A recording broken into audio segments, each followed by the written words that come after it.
जी कैफ और आज के लेक्चर का आगाज़ करते हैं। Lecture number 49। आज के लेक्चर में हमने कल कुछ होम असाइनमेंट के क्वेश्चन डिस्कस होने से रह गए थे। कुछ क्वेश्चन हमने डिस्कस कर लिए थे, कुछ नहीं किए थे। आज डिस्कशन कंप्लीट करेंगे और इस चैप्टर का लास्ट कंसेप्ट है टाइप्स ऑफ पार्टनर, इसको पढ़ेंगे। होम असाइनमेंट नोट कर लीजिए। आज की क्वेश्चन नंबर 14 है हमारी बुक और एमसीक्यूज आई कैप की बुक में 23 से 29 तक। डिस्कशन की तरफ चले, अटेंटिव है। चलिए, पहला क्वेश्चन 7 तक हमने कल कर लिए थे ना। Briefly discuss whether following businesses are partnership or not. बताइए कि ये बिजनेस पार्टनरशिप है या नहीं है। Azhar and Babar started a business together and share its profits. Profit, ये प्रॉफिट तो कंक्लूसिव एविडेंस होता है ना कि जब भी प्रॉफिट शेयर होगा लाजमी है पार्टनरशिप है। प्राइमा फेशी एविडेंस है, कंक्लूसिव एविडेंस नहीं है। They made a formal agreement titled partnership deed. उन्होंने एक एग्रीमेंट भी बनाया जिसका नाम पार्टनरशिप डीड रखा। हाँ, पार्टनरशिप में एग्रीमेंट होता है, पार्टनरशिप डीड। एग्रीमेंट भी कर लिया। And included all possible legal clauses to avoid disputes and confusion between them in future. बताइए सारी इंफॉर्मेशन से आपको क्या लग रहा है, ज्यादा चांसेस क्या है, पार्टनरशिप है कि नहीं? बिल्कुल है। प्रॉफिट भी शेयर हो रहा है, काफी हद तक एविडेंस हमें इससे भी मिल गया। और फिर इसके बाद एग्रीमेंट भी किया बकायदा, और एग्रीमेंट पार्टनरशिप का किया है, तो इससे हमें कंफर्म हो गया पार्टनरशिप डीड, पार्टनरशिप एग्रीमेंट किया तो ये पार्टनरशिप बिजनेस है। B, although there is no express agreement between them, but Arsalan regularly buys old furniture and repairs it, and then his cousin Faisal sells the furniture, and they both share the profit equally. Partnership नहीं है। कितने students का ख्याल है partnership है? कितनों का ख्याल है नहीं है? नहीं है। ये पार्टनरशिप है। हाँ, एक्सप्रेस एग्रीमेंट नहीं है, लेकिन इम्प्लाइड एग्रीमेंट तो है। वो एक प्रैक्टिस के ऊपर चल रहे हैं, और उस प्रैक्टिस में क्या हो रहा है कि दोनों कुछ ना कुछ काम करते हैं और जो भी प्रॉफिट होता है वो आपस में शेयर करते हैं। तो प्रॉफिट शेयरिंग है, तो इसका मतलब है ये पार्टनरशिप की इंडिकेशन, एक स्ट्रॉन्ग एविडेंस है। कंक्लूसिव नहीं लेकिन स्ट्रॉन्ग एविडेंस है, तो ये पार्टनरशिप बिजनेस है। See, Arsalan and Numan are co-owners of a house and let it to a paying guest. और पेइंग गेस्ट को किराए पे देते हैं। They divide the rent between them. Co-ownership partnership नहीं होती। शाबाश, तो ये को ओनरशिप है, पार्टनरशिप नहीं है। D, Gaffar and Jabbar purchased a shop, incurred additional expenses to renovate it, contributing it in the ratio of 50-50, and then leased out the shop on rent which was shared equally by them. Is this a partnership? अब देखिए, इन्होंने खरीदने के बाद कुछ खर्च भी कर रहे हैं, लेकिन अल्टीमेटली रेंट शेयर कर रहे हैं। क्या ये पार्टनरशिप है? नहीं है, ये भी को ओनरशिप है। D. E, Ahmed and Rizwan are joint owners of a ship. Ahmed works on the ship, takes the entire management of it and meets all the expenses. He takes 2/3 of gross earnings, and pays over the balance to Rizwan who does nothing. अच्छा देखिए, इसमें दो issues है। एक issue ये है कि रिजवान कुछ भी नहीं कर रहा है, अहमद कर रहा है, लेकिन इससे हमें कंफर्म नहीं है, क्योंकि पार्टनरशिप में कुछ पार्टनर हो सकते हैं जो कि कोई काम ना कर रहे हैं। उन्हें क्या कहते हैं? Sleeping partner. शाबाश, वो कोई काम नहीं कर, ये पॉसिबल है, लेकिन असल में हमें पता कहां से चला? ग्रॉस अर्निंग से। ग्रॉस अर्निंग शेयर कर रहे हैं, प्रॉफिट शेयर नहीं कर रहे, इसलिए ये पार्टनरशिप नहीं है। पार्टनरशिप में तो रेवेन्यू में से एक्सपेंसेस माइनस करके जो प्रॉफिट हो वो शेयर किया जाता है। ये क्लियर? यहां तक आगे चलते हैं। F, Amjad applied for a loan from ABC bank for his business. It was decided that bank will get 20% of profit और loss in lieu of interest. Interest की बजाय एग्री हुआ कि बैंक 20% लेगा प्रॉफिट या लॉस का, तो बैंक पार्टनर हो गया? नहीं, वो हमने एग्जांपल्स पढ़ी थी। ये लेंडर ऑफ मनी है। लेंडर ऑफ मनी को अगर आप प्रॉफिट का कोई शेयर देते हैं, पार्टनर नहीं है। G, Salim the licence proprietor of a theatre lets the use of it to Jamil for dramatic entertainments. Theatre था, ड्रामा वगैरह के लिए उसने जमील को दे दिया किराए पे।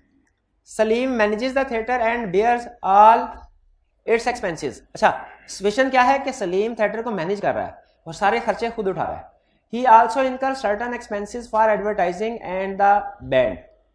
वो एडवर्टाइजमेंट वगैरह के लिए भी कुछ खर्चे कर रहा है। He also collects door money of which he retains half and hands over to the other half to Jamil. तो जमील को सिर्फ रेवेन्यू का एक हिस्सा 50% दिया जा रहा है, बाकी सारे काम वो खुद कर रहा है। अब देखिए, जमील को जो चीज मिल रही है वो रेवेन्यू का शेयर है या कि प्रॉफिट का? रेवेन्यू का शेयर है। तो इसका मतलब वो ये पार्टनरशिप नहीं है। Hussain, a publisher, agrees to publish at his own expenses a book written by Burhan and to pay Burhan half the net profits. Half the net profit. अब हुसैन पब्लिशर एग्री करता है कि वो बुक पब्लिश करेगा किसी दूसरे person की अपने खर्चे पे, यानी सारे खर्चे वो खुद उठाएगा। A book written by Burhan and to pay Burhan half the net profit, और बुरहान को आधा प्रॉफिट देगा। अच्छा, अब इसमें आई कैप के मुताबिक, आपके मुताबिक क्या है? कितने स्टूडेंट कह रहे हैं पार्टनरशिप है, कितनों कह रहे हैं पार्टनरशिप नहीं है? पार्टनरशिप क्यों नहीं है?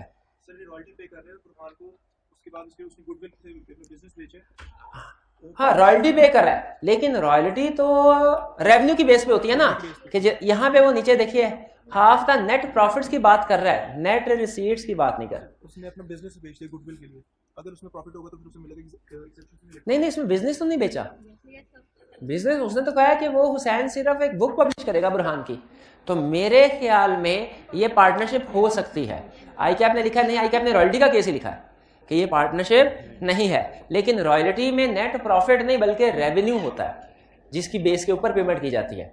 यहाँ पे ये पर्टिकुलर पार्टनरशिप लग रही है कि एक बुक पब्लिश करने की हद तक पार्टनरशिप क्रिएट की गई है और उसमें से प्रॉफिट में से शेयर जा रहा है। प्रॉफिट में से, इसमें जो अहम लफ्ज़ है जिसके ऊपर कंक्लूजन पे पहुंचे हम, वो ये नेट प्रॉफिट है। अगर यहाँ पे रिसीट्स की बात कर रहा होता तो फिर कंफर्म था कि ये पार्टनरशिप नहीं। हाँ, एक्सपेंसिव तो ऐसा हो सकता है कि पैसे इन्वेस्टमेंट एक ही पार्टी करे, दूसरी पार्टी इन्वेस्टमेंट ना करे। क्या हमने ये पढ़ा नहीं है कि पॉसिबल है कि कुछ पार्टनर कैपिटल ना लेके आए? कैपिटल इन्वेस्ट करना जरूरी तो नहीं है। एक्सपेंसेस बियर करने का मतलब एक्सपेंस पे कर रही है, बाद में तो एक्सपेंसेस नेट होके नेट प्रॉफिट कैसे आता है? एक्सपेंसेस को लेस करके आता है ना। नेक्स्ट कंसेप्ट की तरफ चलते हैं। केस है आई।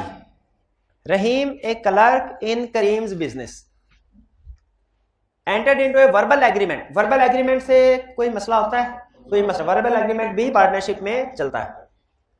Verbal agreement with Karim for 10% share of profit rather than a fix salary. Rahim clerk ने कहा कि मुझे फिक्स सैलरी के बजाय 10% प्रॉफिट का share they.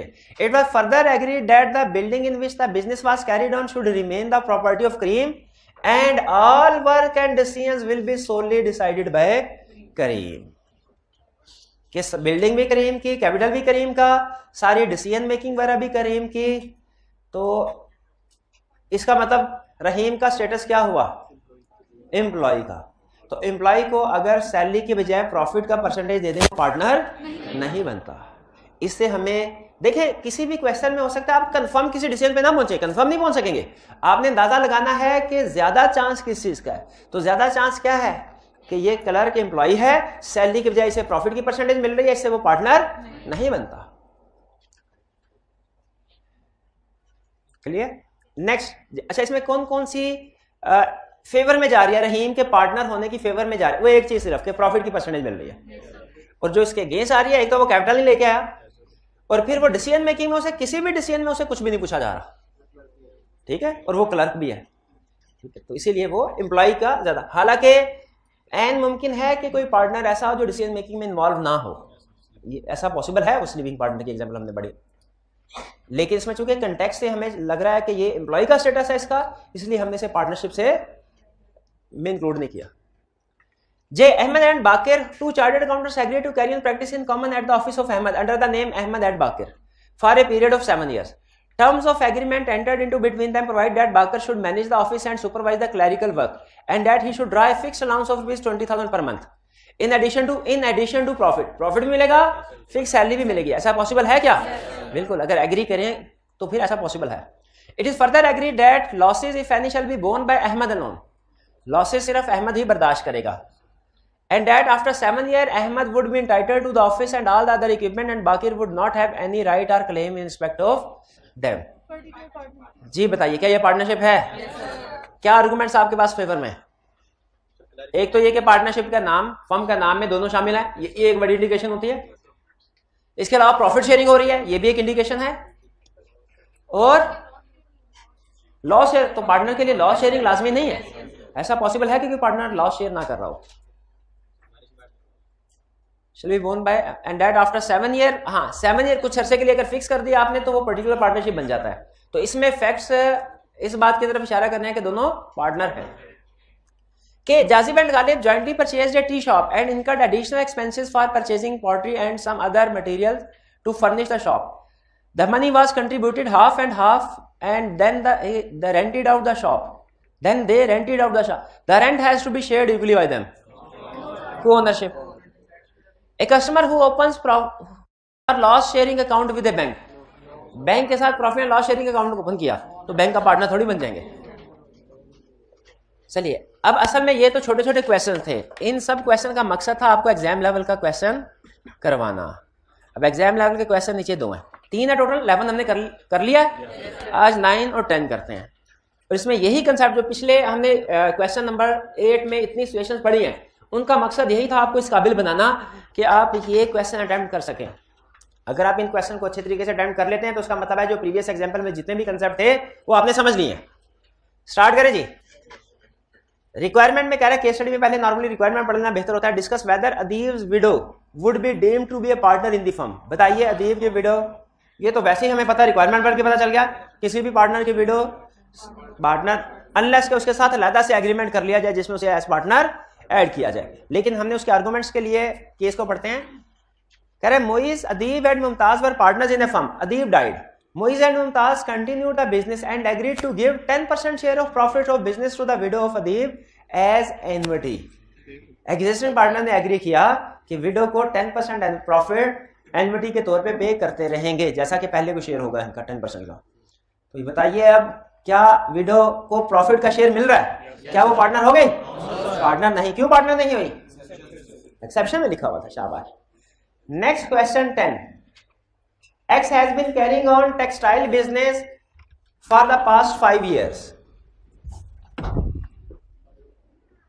For the past 5 years, X business textile का चलाता रहा है। He has recently met Y, who is an expert in textile designing. Recently वो Y से मिला है जो कि एक्सपर्ट है टेक्सटाइल डिजाइनिंग में। X and Y have agreed that Y would advise X on various technical issues and use his contact for the benefit of the business. उनकी understanding हो गई कि Y क्या काम करेगा। Y would be entitled to 35% of profit of the business. Y को business का 35% profit के तौर पे मिलेगा, प्रॉफिट का शेयर मिल रहा है। कंफर्म हो गया पार्टनर है। Sharing of profit conclusive evidence नहीं है। Sharing of profit conclusive evidence नहीं है। इससे एक इंडिकेशन मिली कि वो पार्टनर हो सकता है, कंफर्म नहीं है। अभी आगे चलें। However, Y will not be required to bring any capital. Y capital भी नहीं लेके आएगा। अच्छा, तो क्या इसका फिर मतलब क्या पार्टनर के लिए कैपिटल लाना जरूरी होता है? नहीं। पार्टनर तो इसका मतलब है ज्यादा चांस, ज्यादा बात किस तरफ जा रही है? पार्टनरशिप की तरफ, क्योंकि उसे प्रॉफिट का शेयर भी मिल रहा है, बिजनेस में पार्टिसिपेट भी कर रहा है, प्रॉफिट का शेयर भी मिल रहा है और कैपिटल नहीं ला रहा, लेकिन कैपिटल लाना जरूरी नहीं है। फिर इसके बाद and will not take part in day to day affairs of the company. Day to day affairs में कहां पार्टिसिपेट नहीं करेगा पार्टनर। ऐसा पॉसिबल है डे टू डे अफेयर में काम ना? तो अभी तक कोई कंडीशन वायलेट हुई है जो एसेंशियल है पार्टनरशिप का? कोई भी वायलेट हुआ है? नहीं हुआ violate. Under the previous partner analyse the above situation advice. तो बताइए कि क्या एनालाइज का मतलब क्या है? आपने ये सारे पॉइंट्स लिखने हैं कि सर प्रॉफिट शेयरिंग हो रही है जिससे हमें एविडेंस मिल रहा है कि ये पार्टनर है। रीजन कंक्लूसिव नहीं है, लेकिन प्राइमा फेशियल एविडेंस है कि वो पार्टनर है। और इसके बाद हाँ, वो बिजनेस में, वो डे टू डे अफेयर्स में पार्टिसिपेट नहीं कर रहा, नो प्रॉब्लम, पार्टनर के लिए रिक्वायर्ड नहीं है। वो कैपिटल भी नहीं ला रहा, ये लिखा हुआ ना। हाँ, कैपिटल नो प्रॉब्लम, पार्टनर के लिए कैपिटल लाना भी रिक्वायर्ड नहीं है। तो बताइए जब कोई भी एसेंशियल वायलेट नहीं हो रहा, जब कोई भी एसेंशियल, तो ये क्या है? ये पार्टनरशिप है। अगर एक भी एसेंशियल वायलेट हो रहा होता तो फिर पार्टनरशिप नहीं होती। नहीं, अगर कोई एसेंशियल वायलेट ना हो रहा हो तो इसका मतलब, हाँ ये भी एक चीज है कि कुछ एसेंशियल्स का उसने जिक्र नहीं किया। उसने ये नहीं बताया कि एक्स और वाई एक दूसरे के एजेंट होंगे कि नहीं होंगे, उसने एजेंसी रिलेशनशिप के बारे में नहीं बताया, ठीक है। लेकिन जिस एसेंशियल्स के बारे में नहीं बताया, अज्यूम करेंगे कि वो पूरा हो रहा है। क्लियर? आवाज ठीक आ रही थी? सही आ रहे थे, मध्यम आ रही थी, धीरे से आ रही थी ना, कोई बात नहीं, समझ आ गई। चलिए ठीक है, आगे चलते हैं। 11 क्वेश्चन 11 तुमने कल कर लिया, बस ठीक है, फिर डिस्कशन था। और तो कोई क्वेश्चन नहीं? 12 और 13 है? नहीं,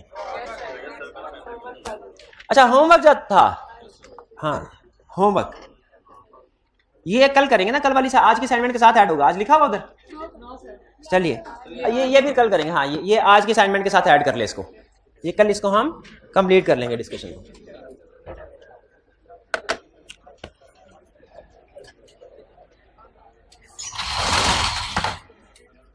जी अच्छा, कल हमने कंसेप्ट स्टडी किया था types of partnership, types of partnership. आज कंसेप्ट पढ़ने जा रहे हैं टाइप्स ऑफ पार्टनर। स्टार्ट करें जी। पार्टनर्स के कितने टाइप्स हैं? बहुत सी टाइप्स हैं। अच्छा, बड़ी टाइप्स दो ही है, केस स्टडी के पॉइंट ऑफ व्यू से बता रहा हूं, बड़ी टाइप्स दो ही हैं। हाँ, एक्टिव पार्टनर जिसे एक्चुअल पार्टनर भी कहते हैं, एक्चुअली एक्टिव पार्टनर, और दूसरा स्लीपिंग पार्टनर। अच्छा, लेकिन स्लीपिंग पार्टनर से एक मिलती जुलती टर्म है साइलेंट पार्टनर, साइलेंट, ठीक है, इसमें थोड़ा सा फर्क है, लेकिन एग्जाम में ज्यादातर वो स्लीपिंग पार्टनर का कंसेप्ट टेस्ट करता है। तो केस स्टडी के पॉइंट ऑफ व्यू से जो दो बड़ी टाइप्स होंगी पार्टनर्स की, वो क्या है? एक्टिव या एक्चुअल पार्टनर और स्लीपिंग पार्टनर। लेकिन some time partner by estoppel और सब पार्टनर का कंसेप्ट भी वो टेस्ट करता है। हालांकि ये दोनों पार्टनर बाय स्टॉपेल और सब पार्टनर का कंसेप्ट हमने नेक्स्ट चैप्टर में पढ़ना है, लेकिन मैं चाह रहा हूं कि बेस इसकी इसी लेक्चर में हमारी बन जाए, ताकि नेक्स्ट लेक्चर चैप्टर्स में आसानी हो हमारे लिए। तो पढ़ने जा रहे हैं टाइप्स ऑफ। कल क्या पढ़ा था? पार्टनरशिप। तो पार्टनरशिप की कितनी टाइप्स थी? कौन कौन सी? हाँ, पर्टिकुलर पार्टनरशिप और पार्टनरशिप एट विल। किसमें नोटिस दे के पार्टनरशिप डिसॉल्व होती है? पार्टनरशिप एट विल में, शाबाश। और अगर पर्टिकुलर पार्टनरशिप हो, पीरियड या पर्पस खत्म हो जाए, फिर भी चलती रहे, पार्टनरशिप एट विल में कन्वर्ट। नया एग्रीमेंट करने की जरूरत तो नहीं है? नहीं, शाबाश, कर लें तो अच्छा है, जरूरत नहीं है। नए एग्रीमेंट के बगैर भी कंटिन्यू करते हैं तो पार्टनरशिप एट विल समझ जाएगी। Types of partners. Actual partner, पहले एक्चुअल पार्टनर जिसे एक्टिव या ऑस्टेंसिबल पार्टनर भी कहते हैं। ऑस्टेंसिबल पार्टनर तो शाज़ और नादरी टर्म यूज करता है, जहन में रख लें, असल में टर्म ज्यादातर एक्चुअल या एक्टिव पार्टनर की यूज करता है। दूसरा स्लीपिंग या डोरमेंट पार्टनर भी, डोरमेंट का मतलब भी स्लीपिंग होता है। फिर silent partner, partner by estoppel, partner in profits only, nominal partner, sub partner. ठीक है, ये कंसेप्ट ध्यान से सुनेगा। सबसे पहले एक्चुअल या ऑस्टेंसिबल या एक्टिव पार्टनर, ये पार्टनर की वो टाइप है जो सबसे ज्यादा कॉमन है। एक्चुअल पार्टनर या एक्टिव पार्टनर ऐसा पार्टनर होता है जो डे टू डे बिजनेस को संभालता है, बिजनेस के कामों को संभाला। ये एक भी हो सकता है, दो भी हो सकते हैं, चार भी हो सकते हैं। यानी अगर 6 पार्टनर्स हैं तो हो सकता है एक पार्टनर की जिम्मेदारी लगाई हो कि तुमने सारा बिजनेस संभालना है, बाकी 5 घर बैठेंगे। हो सकता है 5 पार्टनर की जिम्मेदारी लगाई हो कि आपने बिजनेस संभालना है, 6ठा पार्टनर घर बैठा हो। तो एक्टिव पार्टनर या एक्टिव पार्टनर्स कौन होते हैं? जो बिजनेस को एक्टिवली मैनेज कर रहे होते हैं, हर रोज बिजनेस में आते हैं, ऑफिस में आते हैं, डिसीजन मेकिंग करते हैं, काम करते हैं, घर चले जाते हैं। सारी दुनिया को पता होता है कि ये बिजनेस है और इसका पार्टनर ये है। सारी दुनिया को पता होता है, मतलब जनरल पब्लिक एट लास्ट को पता होता है कि ये बिजनेस का पार्टनर ये है। बिजनेस का पार्टनर कौन? एक्टिव पार्टनर या एक्चुअल पार्टनर। सबको पता है कि बिजनेस का पार्टनर ये एक्टिव पार्टनर है।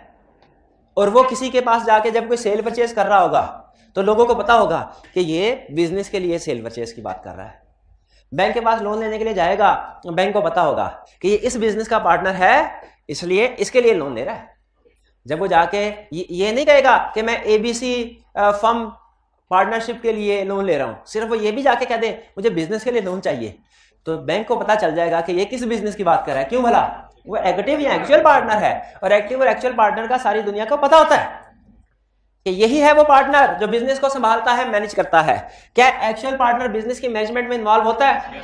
दो अहम चीजें ध्यान में रखिएगा, बिजनेस की मैनेजमेंट में भी इन्वॉल्व होता है, नोन टू अदर्स है, यानी दूसरे लोगों को पता है कि ये है पार्टनर, दूसरे लोगों को पता है।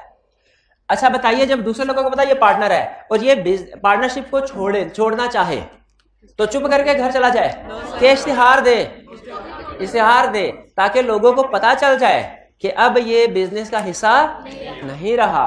ये नोटिस दे अखबार में, इश्तिहार दे। क्या इश्तिहार दे? कि मैं छोड़ रहा हूं बिजनेस का हिस्सा। ये इश्तिहार प्रैक्टिकली कोई पार्टनर भी रिजाइन करने वाला दे सकता है और पार्टनरशिप फर्म भी दे सकती है। शाबाश भाई, इश्तिहार चाहिए जनरल पब्लिक को। इश्तिहार चाहे रिटायरिंग पार्टनर की तरफ से हो या फर्म की तरफ से चलेगा, इतला देनी चाहिए, ये नहीं चुप करके वो चला जाए, चुप करके चला जाए। भाई ये बात समझ आई? पब्लिक नोटिस पार्टनर भी दे सकता है, पब्लिक नोटिस फर्म भी दे सकती है। यहां पे बताइए, आगे चला जाऊं कि कहानी में ट्विस्ट लेके आऊं? लेकिन ट्विस्ट थोड़े फिर टेढ़े मेढ़े हैं। तैयार है फिर? अच्छा, एक्टिव पार्टनर था, बिजनेस में पार्टनरशिप कर रहा साल तक, सारी दुनिया को पता था पार्टनर है। उसने एक दिन लड़ाई होगी दूसरे पार्टनर से, उसने कहा मैं पार्टनर नहीं हूं ना, बाकी पार्टनर ने कहा ठीक है जाओ घर। वो घर चला गया, ना रिटायरिंग पार्टनर ने नोटिस दिया ना फर्म ने नोटिस दिया। अब रिटायरिंग पार्टनर जो है इंतकाम की आग में जल रहा है। मैंने कहा साल की मेहनत, दिन रात मैं काम करता रहा, ये पहले साइलेंट पार्ट कोई जानता भी नहीं था इनको, हैं 2-3 पार्टनर साइलेंट भी थे उसमें, चलो बाकी पार्टनर को लोग जानते थे, लेकिन सबसे ज्यादा काम खून पसीना है। अब जब इसमें क्या मुझे निकाल बाहर किया, जहन में आइडिया आया, अगले दिन गया बैंक के पास और कहने लगा मुझे जानते हैं आप? बैंक वाले ने कहा क्यों नहीं जानते आपको, आपसे पहले भी कई दफा डीलिंग हो जाए। उसने कहा लेकिन पहले मैं लाखों में लोन लेता रहा हूं आपसे, आज मैं करोड़ों में लोन लेता। बैंक ने कहा पहले भी आप टाइम पे वापस करते रहे हैं, अब भी उम्मीद है टाइम पे वापस करेंगे। मैंने कहा बेफिक्र रहे, टाइम पे वापस करूंगा, पहले भी कभी कोई शिकायत नहीं हुई, आइंदा भी नहीं होगी। 5 करोड़ का लोन लिया, दुबई निकल गया, दुबई निकल गया। बताइए क्या फर्म लायबल है? बिल्कुल फर्म लायबल है। क्यों? हालांकि पार्टनर नहीं है, कल छोड़ चुका है, पब्लिक नोटिस नहीं दिया, फर्म ने गलती की, पब्लिक नोटिस है। फर्म को इस सिचुएशन से बचने के लिए क्या करना चाहिए था? पब्लिक नोटिस दे देना चाहिए था। पब्लिक नोटिस नहीं दिया, जनरल पब्लिक तो यही कंसेप्ट याद आया, third party did not have knowledge. Third party did not have knowledge, तो इस सिचुएशन में लॉ थर्ड पार्टी को प्रोटेक्ट करता है, प्रोटेक्ट। इसका मतलब है बैंक थर्ड पार्टी है, वो पार्टनर से जो फर्म से पैसे रिकवर करवाएगा कि नहीं? रिकवर करवाएगा। फर्म लायबल है, ये बात समझ आ गई? फर्म लायबल है। अच्छा बताइए, फर्म अगर 5 करोड़ अदा कर देती है तो क्या वो उस पार्टनर से रिकवर करवा सकते? दुबई पहुंच गया, बिल्कुल। अगर उनके हाथ आ गया तो, लेकिन अब हाथ नहीं आएगा उनके पास, अब गया वो। लेकिन अगर मिल जाए कहीं रिकवर कर, क्लियर हो गया? चलिए अब सिचुएशन को दूसरे एंगल से देखते हैं। दोनों की लड़ाई हुई, दोनों की लड़ाई। रिटायरिंग पार्टनर ने कहा मैं जा रहा हूं, उन्होंने कहा जाओ। रिटायरिंग पार्टनर घर आ गया, अब बाकी पार्टनर बैठे इंतकाम की आग में जल रहे हैं। उन्होंने कहा भाई इसको जानता कोई नहीं था, इसको इतनी इज्जत दी, इतना मान सम्मान दिया, सारे पैसे, पोजीशन, मंथली सैलरी इतनी अच्छी इसकी रखी, इसको प्रॉफिट का शेयर देते रहे, लेकिन फिर भी हमारी छोटी सी बात नहीं मानी और झगड़ के घर चला गया। इंतकाम की आग। अगले दिन उन्होंने एक फैसला किया, क्या? उन्होंने कहा अब बैंक के पास जाते हैं। बैंक के पास गए, उन्होंने कहा हमें पहचानते हैं? बैंक ने कहा हाँ, आपके पास आते जाते मुलाकात होती है, अभी तो ऑफिस में बैठ रहे थे। वो दूसरे साहब का क्या हाल है? उन्होंने कहा वो ठीक है, आज ना की तबीयत खराब है, घर आराम करें। उन्होंने कहा ठीक है ठीक है। किस लिए हाजिर हुए? 5 करोड़ का लोन, पहले लाखों में लोन लेते रहे, अब करोड़ों में ले। बैंक ने कहा कोई बात नहीं, पहले भी पे करते रहे, अभी पे कर देंगे। बिल्कुल पे करेंगे। 5 करोड़ का लोन लिया पार्टनर ने और उसके बाद ऐलान कर दिया कि नुकसान हो गया, बिजनेस बंद। अब पार्टनरशिप बंद हो गई, बैंक ने लोन रिकवर करवाना है, क्या वो उस रिटायर्ड पार्टनर से रिकवर करवा सकता है? कैसे रिकवर करवा सकता है? अभी वो तो रिटायर हो चुका है, उसने पब्लिक नोटिस नहीं दिया था। पब्लिक नोटिस नहीं दिया था तो स्टिल लायबल है, जैसा कि दूसरे पार्टनर है। लॉ इसको ये सिचुएशन, इसीलिए याद रखे पब्लिक नोटिस जरूरी होता है। पब्लिक नोटिस जरूरी। आपको याद है एजेंट वाले टॉपिक में भी हमने यही कंसेप्ट पढ़ा था। अगर प्रिंसिपल एजेंट को रिमूव कर दे और पब्लिक नोटिस ना एजेंट ना प्रिंसिपल दे, और एजेंट थर्ड पार्टी के साथ जाके एग्रीमेंट कर रहा है, अब प्रिंसिपल लायबल है कि नहीं? लायबल है। तो इसीलिए याद रखिए, जब कभी एजेंसी या प्रिंसिपल का रिलेशनशिप टर्मिनेट हो या पार्टनरशिप में कोई टर्मिनेशन हो, रिटायरमेंट हो, पब्लिक नोटिस देना लाजमी है, वरना दोनों एक दूसरे के लिए लायबल हो सकते हैं।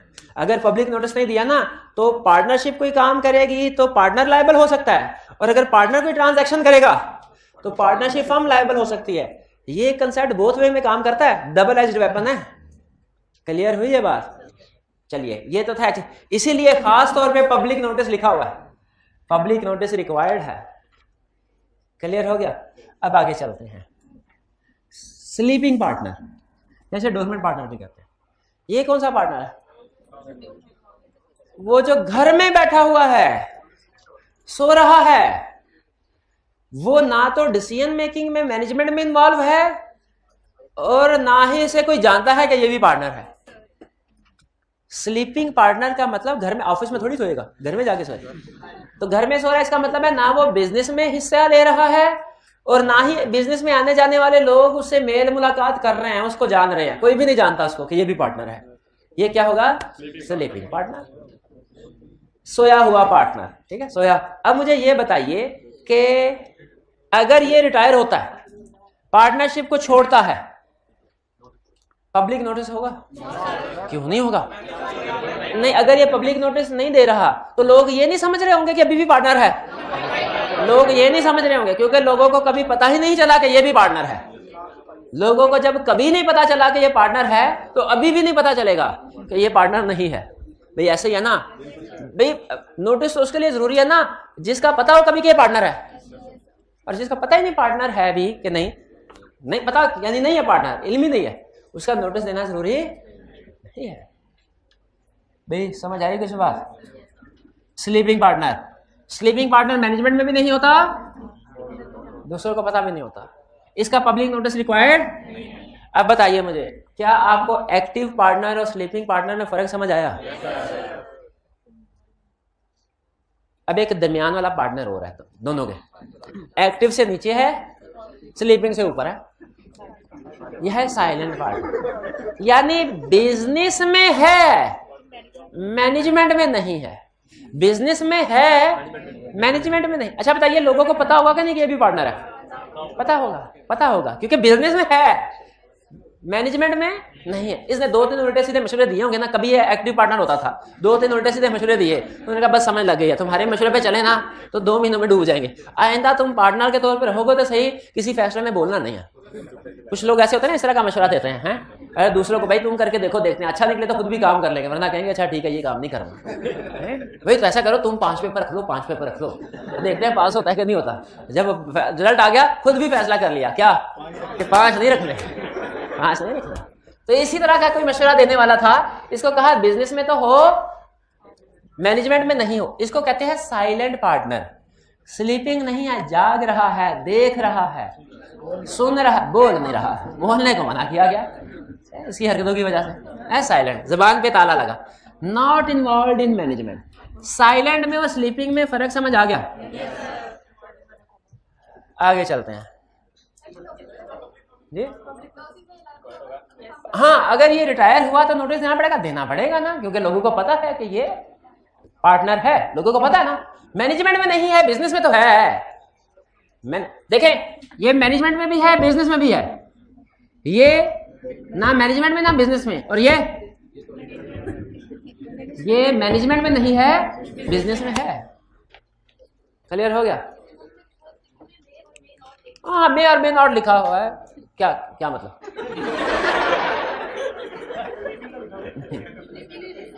स्लीपिंग में क्या लिखा है? नहीं, मे और मे नॉट। हाँ, वाई कैप ने लिखा है, हमने इसलिए छापा मारा है उसका, लेकिन ये मैनेजमेंट में नहीं होता। स्लीपिंग में लिखा है मे और मे नहीं। अगर ट्रांसफर होना चाहे तो हो सकता है, जैसे कभी ये भी तो एक्टिव पार्टनर था, इसकी हरकतों से इसे, तो अगर ये तौबा कर ले तो हो सकता है इसको दोबारा एक्टिव पार्टनर बना दिया जाए। उसी तरह अगर स्लीपिंग पार्टनर चाहे तो बन सकता है, लेकिन बाद में स्टेटस चेंज होके, ठीक है, फिलहाल नहीं बन सकता। पार्टनर्स अगर एग्री करें ना कि चलो इसको भी मैनेजमेंट में हिस्सेदार बना देते हैं, तो फिर उसको बनाया जा सकता है, लेकिन अभी के अभी एज ऑन पोजीशन पे वो मैनेजमेंट में हिस्सेदार नहीं है। अब बताए होल्डिंग आउट पार्टनर। कौन सा पार्टनर? Holding out partner. कुछ याद आ रहा है? होल्डिंग एजेंट में क्या पढ़ा था? उसका नाम क्या था? Agency bye estoppel. तो पार्टनर बाय स्टॉपल, जैसे एजेंसी बाय स्टॉपल वैसे पार्टनर बाय स्टॉपल। जैसे एजेंसी बाय स्टॉपल का कंसेप्ट क्या था कि अगर आप किसी को अपना एजेंट कह दें और इस स्टेटमेंट की रिप्रेजेंटेशन दे दें कि ये मेरा एजेंट है, इस स्टेटमेंट की रिप्रेजेंटेशन की बेस पे एजेंट थर्ड पार्टी के साथ एग्रीमेंट कर ले, तो प्रिंसिपल लायबल है कि नहीं? ये था agency bye estoppel. Agency bye estoppel क्या था कंसेप्ट? कि अगर रिप्रेजेंटेशन दे दी जाए और कि ये एजेंट है और दूसरे लोग इस रिप्रेजेंटेशन की बेस पे कोई ट्रांजैक्शन कर लें तो प्रिंसिपल लायबल है। ये कौन सा कंसेप्ट था? Agency based estoppel. Partner based estoppel concept क्या है? अगर किसी को पार्टनर कह दे, है नहीं, जैसे एजेंट भी एक्चुअली था नहीं, रिप्रेजेंटेशन दे दी के था, अगर कोई पार्टनर नहीं है रिप्रेजेंटेशन दे दी जाए, जैसे हम कहते हैं ये भी भाई है हमारा, तो भाई हो जाता क्या? नहीं, किसी को कह दिया हमारा भाई है, जायदाद में हिस्सा मांगने आ जाए शाम को, देंगे हिस्सा? नहीं देंगे, 2 लगा के बेचेंगे इसको। तो लेकिन अगर किसी को कह दिया पार्टनर है नहीं, वैसे ही कह दिया खुश कर भाई ये पार्टनर है हमारा, इस रिप्रेजेंटेशन की बेस पे थर्ड पार्टी ने, बैंक ने कोई ट्रांजैक्शन कर दी इसके साथ, तो हम लायबल हैं कि नहीं? हम लायबल है, बिल्कुल लायबल है। तो ये हमारा एक्चुअल पार्टनर नहीं है। कौन सा पार्टनर है? कौन सा पार्टनर? पार्टनर बाय स्टॉपल या होल्डिंग आउट पार्टनर। ठीक है, जैसे एजेंसी बाय स्टॉपल होती थी कि कोई हमारा एजेंट नहीं है, हमने कह दिया कि एजेंट, थर्ड पार्टी ने उसके साथ एग्रीमेंट कर लिया, तो प्रिंसिपल लायबल है। ठीक है, हाँ लायबल, हर चीज के लिए लायबल, वो कोई भी एक्ट करे। देखिए अगर हमने किसी को पार्टनर कह दिया और असल में पार्टनर नहीं था, कह दिया, इस रिप्रेजेंटेशन की बेस पे थर्ड पार्टी ने उसके साथ एग्रीमेंट कर लिया, तो हम लायबल हैं। क्लियर? और ये कंसेप्ट बोथ वेज में काम करता है। Double edged weapon, double edged weapon, दो धारी तलवार। कैसे? पहली धार तलवार की देखें, वो क्या कि मैंने कहा ये भाई पार्टनर है, अगले दिन ये भाई ने एक्चुअली पार्टनर नहीं थे, बैंक से जाके लोन ले आए, क्या फर्म लायबल है? बैंक ने इस रिप्रेजेंटेशन, हमारी रिप्रेजेंटेशन पर रिलाई करते हुए लोन लिया, लायबल है, लायबल है। दूसरा केस, हमने कहा पार्टनर है, बैंक ने कहा अच्छा, ये भी सामने मौजूद था, अगले दिन हम जाके लोन ले आए, इसकी रेपुटेशन अच्छी थी, बैंक ने लोन दे दिया, बताइए हमने लोन लेके उड़ा दिया, क्या ये लायबल है? यह पार्टनर बाय स्टॉपल। इसका मतलब यहां हम तो कंफ्यूज हो गए, ये तो नोटिस वाली बात में भी यही मिसाल फिट की थी सर ने, रिटायरमेंट में नोटिस नहीं दिया, उसमें भी यही मिसाल फिट की थी, और ये पार्टनर बाय स्टॉपल में भी यही मिसाल फिट की है। तो दोनों एक ही चीज है। कहा जाता है कि जब रिटायरिंग पार्टनर नोटिस नहीं दे, एक्टिव पार्टनर था, नोटिस ना दे, तो जो उसके बाद ट्रांजैक्शन होगी ना, उसमें वो पार्टनर बाय स्टॉपल का कंसेप्ट लगेगा, वो पार्टनर बाय स्टॉपल समझा जाएगा। इसी तरह एजेंसी में भी आपको याद होगा यही कंसेप्ट था, अगर एजेंसी टर्मिनेट हुई और पब्लिक नोटिस नहीं दिया, तो वो स्टेंसिबल यानी होल्डिंग आउट अथॉरिटी समझी जाएगी, वो एजेंसी बाय स्टॉपल समझी जाएगी। क्लियर हुआ? तो आगे चल के जब आप डिटेल में कंसेप्ट स्टडी करेंगे ना पार्टनर बाय स्टॉपल का, इसकी एग्जांपल, तो पार्टनर बाय स्टॉपल की कंसेप्ट समझाते हुए कहेगा, अगर आप कोई रिप्रेजेंटेशन दे, कंसेप्ट समझाते, पार्टनर बाय स्टॉपल का कंसेप्ट समझाते हुए क्या मिसाल देगा, अगर आपने किसी को कहा ये हमारा पार्टनर है, इस रिप्रेजेंटेशन की बेस पे थर्ड पार्टी ने एग्रीमेंट कर लिया, तो आप लायबल है, ये कंसेप्ट। फिर आगे उस कंसेप्ट की एग्जांपल्स बताएगा कि हाँ एक और केस में भी ये कंसेप्ट अप्लाई होगा। किस केस में? अगर एक्टिव पार्टनर रिटायर हो जाए और नोटिस ना दे, उसमें भी ये कंसेप्ट अप्लाई होगा। ठीक है, तो एक्टिव पार्टनर अगर नोटिस नहीं देता तो उसकी भी लायबिलिटी होगी, उसे फिर कौन सा पार्टनर समझा जाएगा? भाई समझ आई बात? साइलेंट पार्टनर में प्रॉफिट होने रही, तो आपको पता है कौन सा पार्टनर, मैं शेयर ना करता हूं। नॉमिनल पार्टनर, बराए नाम का पार्टनर। अच्छा, इसमें एक इख्तलाफ है मेरा और आईकैप का नॉमिनल पार्टनर में। आईकैप कहता है नॉमिनल पार्टनर, अच्छा नॉमिनल पार्टनर का कंसेप्ट सेम है, मतलब उस पर मैं एग्री करता हूं। वो कहता है नॉमिनल पार्टनर ये कोई बंदा अगर बड़ा मशहूर है, किसी मशहूर बंदे को जानते हैं आप? मौलाना तारिक जमील साहब, शाबाश शाबाश, मौलाना तारिक जमील, अब्दुल तारिक, इन्होंने कहा मौलाना तारिक जमील साहब को पार्टनर बना लेते हैं, उनकी माशाल्लाह रेपुटेशन अच्छी है, तो हमारे बिजनेस में लोग अच्छी ट्रेडिंग होगी। तो मौलाना साहब ने कहा ठीक है, आप नेक काम के लिए बिजनेस शुरू कर रहे हैं, आप मेरा नाम इस्तेमाल कर लें, बिजनेस में पार्टिसिपेशन नहीं होगी मेरी तरफ से, आप नाम इस्तेमाल कर लें, और मुझे मुनाफे में से भी हिस्सा नहीं चाहिए। ठीक है, ये है नॉमिनल पार्टनर की एग्जांपल। ठीक है, यानी बराए नाम, नॉमिनल पार्टनर का मतलब बराए नाम, नॉर्मली गुड रेपुटेशन की वजह से इन किया जाता है, हाँ गुडविल की वजह से। आईकैप कहता है, यहां तक मैं और आईकैप सेम पेज पे है। अब जहां पे फर्क आता है ना वो ये, आईकैप कहता है ये प्रॉफिट में शेयर नहीं करेंगे, ये प्रॉफिट में नहीं शेयर नहीं करेंगे। जबकि पार्टनरशिप एक्ट ये कहता है कि जो प्रॉफिट में शेयर नहीं करेगा ना वो पार्टनर ही नहीं है, वो पार्टनर ही नहीं है। तो इसलिए अगर ये पार्टनर है ना तो फिर प्रॉफिट शेयरिंग जरूर होती है, शुरू है। ठीक है, चलिए बारह मैंने बता दिया, ये ना आप बुक पढ़े तो उसमें डिफरेंट बात लिखी हो तो आप परेशान हो जाए। हाँ, लेकिन लाइबिलिटी अनलिमिटेड होगी। नॉमिनल पार्टनर की लाइबिलिटी यानी अगर फर्म डूब गई तो चूंकि लोगों को पता है कि ये पार्टनर है तो नॉमिनल पार्टनर की लाइबिलिटी भी अनलिमिटेड होगी। ये बात समझ आ गई? सब पार्टनर या जिसे ट्रांसफरी ऑफ इंटरेस्ट भी कहते हैं, तो मेरे ख्याल कल भी बात हुई थी, ट्रांसफरी की बात कल हुई थी। क्या बात हुई थी?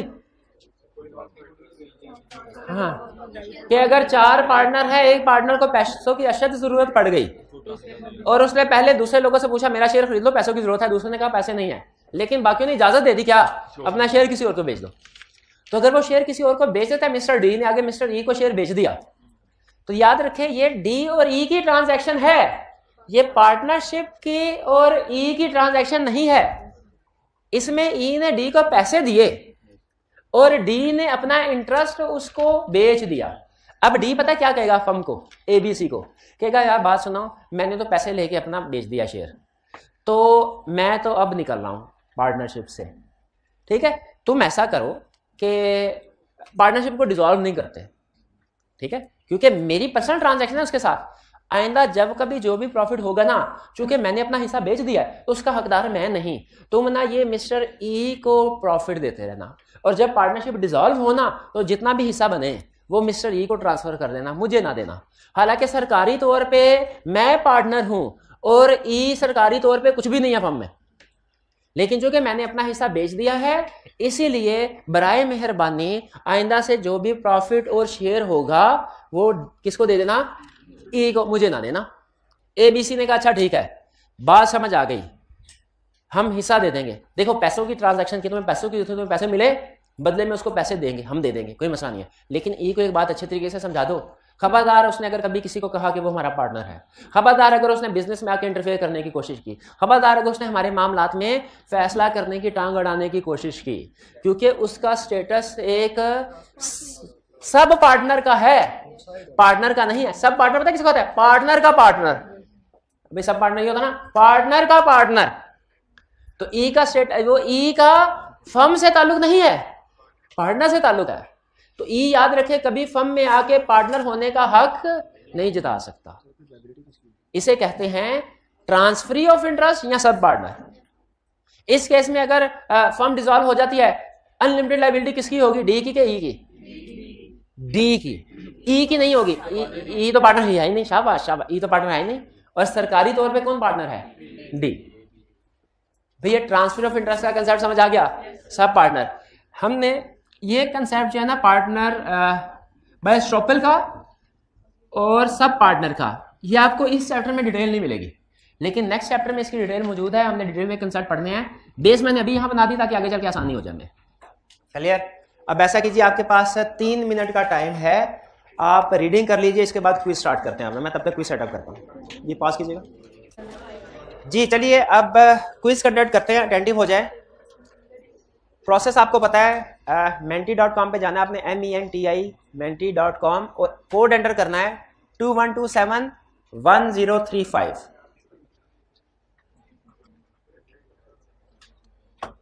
12 क्वेश्चन है आज, जितनी जल्दी क्वेश्चन का आंसर करेंगे उतने ज़्यादा पॉइंट्स मिलेंगे।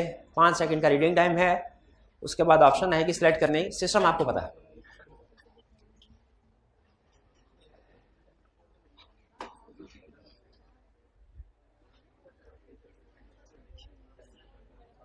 जी अच्छा, एंड पे जिनका प्राइस हो ना टॉप 5 में से, तो अपना स्क्रीनशॉट जरूर ले लिया करें एविडेंस के तौर पे।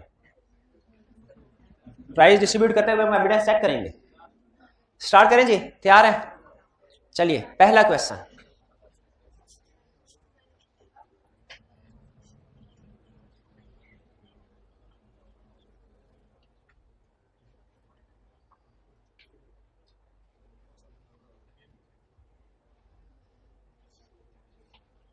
जी। X and Y formed a partnership firm to undertake construction of a shopping plaza।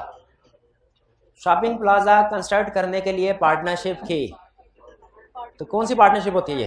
Particular partnership, शाबाश, बी ऑप्शन करेक्ट है,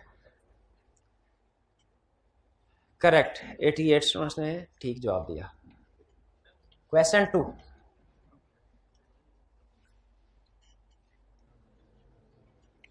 conclusive evidence of partnership is,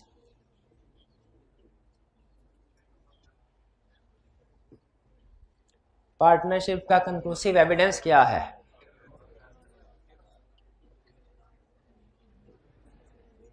sharing of profit and loss conclusive evidence है, ये prima fascia evidence है। Conclusive evidence क्या है? Agency relationship, ये conclusive evidence है, ये कंक्लूसिव एविडेंस है, याद रखिएगा। Agency relationship, sharing of profit and losses prima fascia evidence है, कंक्लूसिव एविडेंस नहीं है। अच्छा, एसेंशियल्स में प्रॉफिट शेयरिंग भी था, एसेंशियल में एजेंसी रिलेशनशिप भी था, लेकिन ज्यादा डिस्कशन हमारी प्रॉफिट शेयरिंग पे होती रही है एग्जाम पॉइंट ऑफ व्यू से। लेकिन जो कंक्लूसिव एविडेंस है वो क्या है? Agency relationship. ये केस स्टडी में एजेंसी रिलेशनशिप इसलिए नहीं डिस्कस करता क्योंकि उसे पता है जैसे ही उसने एजेंसी रिलेशनशिप कहा ना, आपने आंखें बंद करके कह देना ये पार्टनरशिप है, उसका कंक्लूसिव एविडेंस होता है। Next, third question, relation of partnership rises by legal status of the persons, rises out of business dealing। Partnership का रिलेशनशिप कैसे बनता है?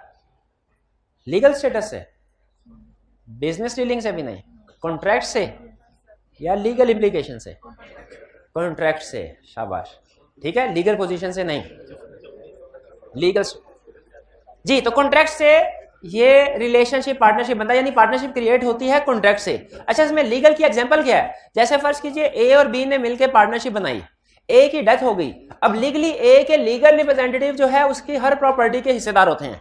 लेकिन क्या इस केस में जो लीगली सारी प्रॉपर्टी ट्रांसफर हुई, तो जो ए जिसकी डेथ हुई है इसके बच्चे हैं, वो अब इनहेरिटेंस की वजह से अब क्या पार्टनर बन गए अपने वालिद की जगह पे? नहीं, जब तक कि एग्रीमेंट नहीं होता, कॉन्ट्रैक्ट नहीं होता, इसीलिए हम ये कहते हैं लीगल स्टेटस की वजह से, इनहेरिटेंस की वजह से कोई पार्टनर नहीं बनता, बल्कि पार्टनरशिप कैसे क्रिएट होती है?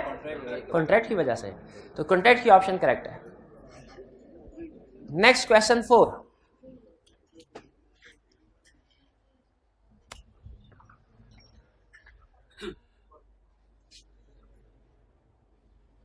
partnership firm has separate legal entity if firm is registered, no separate legal entity, distinct ji. Company firm में हमने पढ़ा था, नहीं हमने नहीं पढ़ा था, हाँ पढ़ेंगे कि सेपरेट लीगल स्टेटस होता है।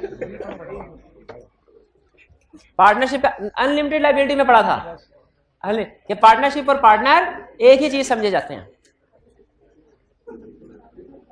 क्वेश्चन 5, पर्सन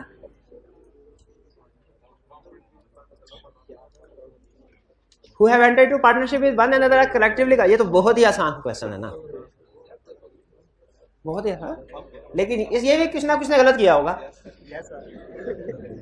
देख लीजिएगा।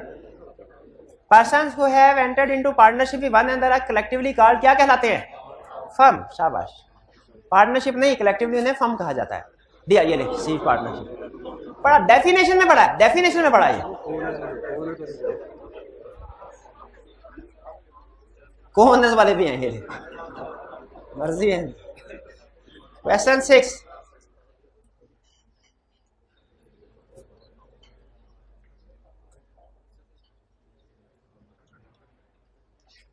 ये तो मेरा डुप्लीकेट ही हो गया तकरीबन, और अगर ये भी कुछ ने गलत किया हो तो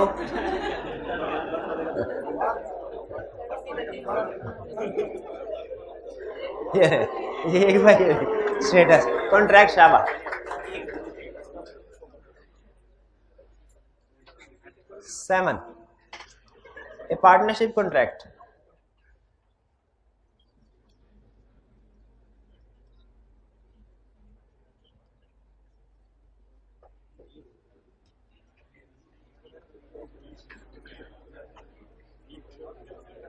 जी। पार्टनरशिप कॉन्ट्रैक्ट सिर्फ एक्सप्रेस होना चाहिए और इम्प्लॉयड भी हो सकता है, और एक्सप्रेस में सिर्फ राइटिंग होना चाहिए ओरली भी हो सकता है। तो शाबाश, डी ऑप्शन करेक्ट है। कॉन्ट्रैक्ट एक्सप्रेस भी हो सकता है, इम्प्लॉयड भी, और एक्सप्रेस में राइटिंग भी हो सकता है, इन राइटिंग भी, ओरली भी। क्वेश्चन 8,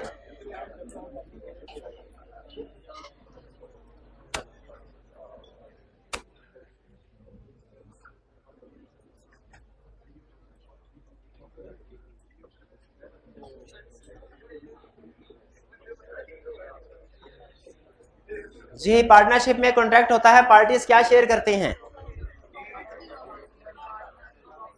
प्रॉफिट लॉसेस नहीं शेयर करते हैं?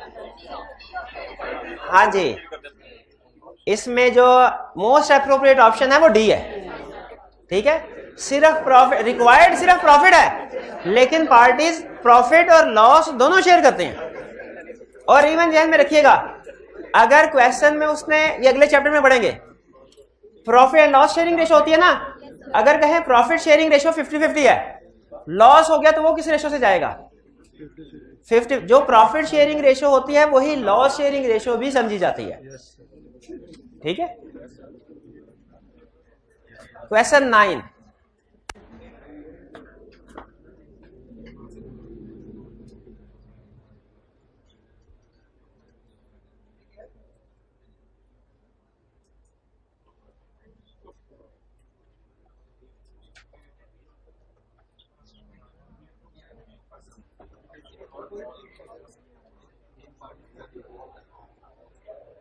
जी अगर कोई पार्टनरशिप को डिसॉल्व करना चाहता है, नोटिस किसी एक पार्टनर को दे या सारे पार्टनर्स को? नोटिस किसी एक पार्टनर को दे, सारे पार्टनर्स को नोटिस देना चाहिए। सारे पार्टनर्स को पता होना चाहिए ना कि एक पार्टनर जा रहा है। अच्छा सुन ले, एक अहम चीज आपको बताऊं, थर्ड पार्टीज के लिए सारे पार्टनर को नोटिस देना जरूरी नहीं है, क्योंकि थर्ड पार्टीज के लिए एक पार्टनर बाकी पार्टनर का एजेंट है। थर्ड पार्टी ने अगर कोई नोटिस देना है, वो एक एक्टिव पार्टनर को भी नोटिस दे दिया, समझा जाएगा सबको मिल गया। लेकिन पार्टनर्स आपस में अगर कोई एक पार्टनर जाना चाहे तो उसने नोटिस सबको देना है।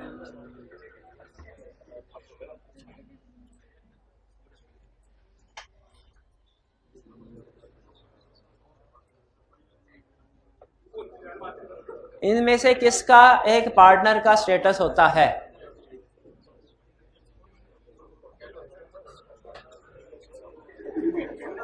सब पार्टनर का स्टेटस होता है पार्टनर का। Minor admitted into benefits of partnership, ये भी पार्टनर नहीं होता। डिसीज पार्टनर, वो तो मर गया, वो कहां से पार्टनर? आप legal hairs of disease partner नहीं। हाँ, स्टॉपेल पार्टनर साहब, ट्रांसफरी का भी इंटरेस्ट नहीं होता।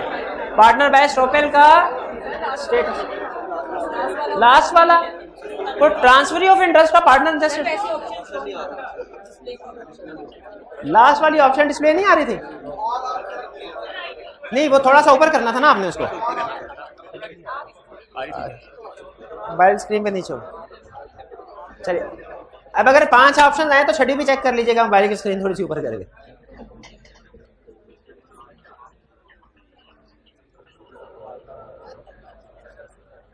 Which of the following is not liable for the debts of the firm?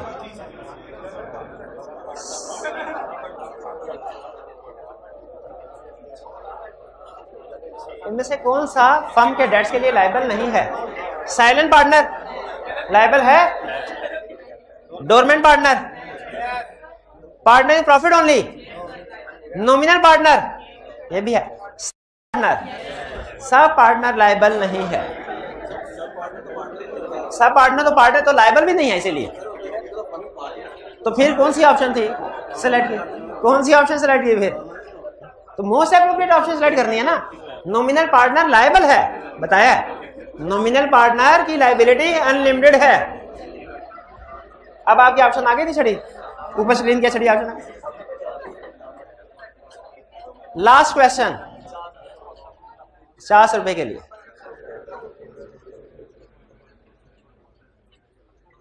Correct option select करनी है। Notice of dissolution of partnership at will.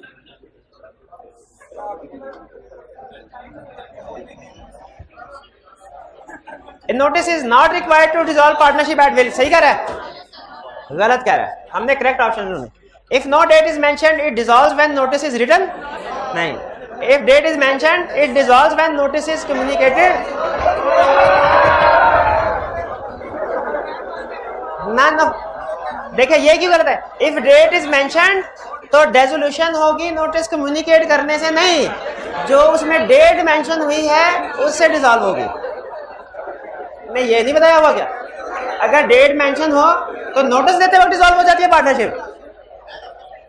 चलिए टॉपर्स, टॉप 5 जुल्करनैन भाई, शाबाश। किधर जुल्करनैन भाई, जुल्कर भाई ये जरा देखिए, जुल्करनैन भाई स्क्रीन देख लीजिएगा, पहली पोजीशन ही हो।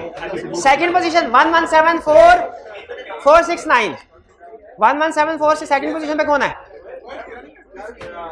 हाइब्रिड में है कोई? नहीं है। थर्ड पोजीशन पे 124507, 124507 जितने नहीं मैंने अल्लाह जानता, मैंने देखा था उधर, मुझे नजर नहीं। Second position 1174। अच्छा हाइब्रिड वालों को मेरे पे गुस्सा बहुत है, ये पता चल गया। 117469 जी दीजिए इनको प्राइस फौरन, सेकंड प्राइस। मुजम्मिल अली शाबाश। 125431 फिफ्थ पोजीशन में नहीं है कोई? हाइब्रिड में होगा, हाइब्रिड में फिफ्थ। हाँ वो देखा, वो भाई पीछे खड़े, शाबाश, ये भाई कर दीजिए, शाबाश। चलिए ये आज की असाइनमेंट नोट कर लीजिए। अच्छा असल में आज के ये एमसीक्यूज भी मैंने आपको इंक्लूड कर दिए थे, 2-3 एमसीक्यूज होंगे शायद जो नहीं है, तो आपकी एमसीक्यूज की भी प्रैक्टिस हो गई है।